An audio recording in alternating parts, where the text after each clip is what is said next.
আসসালামু আলাইকুম। ছাদ বাগান থেকে সবজি সংগ্রহ করব। বরবটি, বর্ষাকালে অনেক বরবটি খেয়েছি। চারাগুলো আমি বীজ থেকে করেছিলাম। এর আগেও কয়েকবার খেয়েছি। পুরো বর্ষাকালে ভালো ফলন দিয়েছিল। প্রায় হাফ কেজির মতো বরবটি তুলেছি আজকে, মাশাল্লাহ। আমার বর্ষাকালে অনেকগুলো ঢেঁড়স গাছ লাগিয়েছিলাম। সারা বর্ষাকাল খেয়েছি। এখন শেষের দিকে যেটা হয়, বরবটি এই ঢ্যাঁড়স গাছের ঢ্যাঁড়সগুলো শক্ত হয়ে যায়, তুলে ফেলছি। এরপরে গাছগুলো তুলে ফেলবো।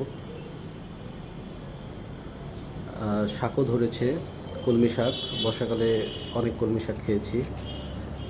কলমি শাকও কিছু তুলবো আজকে ছাদ বাগান থেকে। আজকে কলমি শাক, বরবটি, ঢেঁড়স পেয়ে গেছি মোটামুটি।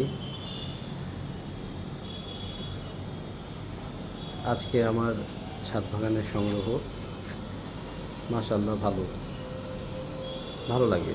আপনারা শুরু করতে পারেন। ধন্যবাদ।